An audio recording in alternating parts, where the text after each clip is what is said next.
दुनिया में हमें इस बात को समझना है कि 5 प्रकार की आवश्यकताएँ होती हैं और ये 5 प्रकार की आवश्यकताएँ हायरार्की की तरह होती है। एक आवश्यकता की पूर्ति होती है और दूसरे पर आवश्यकता के लिए इंसान सोचना शुरू कर देता है। पहली आवश्यकता है शारीरिक आवश्यकता, चाहे वो भूख की हो, चाहे नींद हो, चाहे कपड़े की हो, यानी शारीरिक आवश्यकताओं की पूर्ति, पहली आवश्यकता। इस पूर्ति की आवश्यकता के बाद सुरक्षा की आवश्यकता होती है, चाहे नौकरी की बात हो, चाहे उसकी आर्थिक स्थिति की सुधार की सुरक्षा हो, चाहे घर की सुरक्षा की आवश्यकता, उसे सुरक्षा की आवश्यकता महसूस होती है। सामाजिक आवश्यकता, समाज में उसे कोई भी पद प्रतिष्ठा चाहिए, इसके लिए सामाजिक आवश्यकता। उसके बाद उसे सम्मान की आवश्यकता होती है।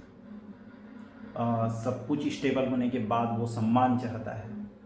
इस प्रकार वो एक हायरार्की को पूरा करने के बाद दूसरी हायरार्की पर जाने की कोशिश करता रहता है स्टेप बाय स्टेप। और लास्ट की जो आवश्यकता होती है, जब उसकी शारीरिक आवश्यकता, सुरक्षा की आवश्यकता, सामाजिक आवश्यकता और सम्मान की आवश्यकता हो जाती है, तो सेल्फ एक्चुअलाइजेशन की ओर वो बढ़ता है।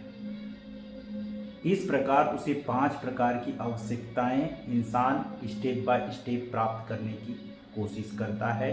और ये मैस्लो का सिद्धांत भी है, जिसे कि आवश्यकता का सिद्धांत कहते हैं, थ्योरी ऑफ नीड जिसे हम कह सकते हैं, आवश्यकता का सिद्धांत, जो आज भी प्रासंगिक है।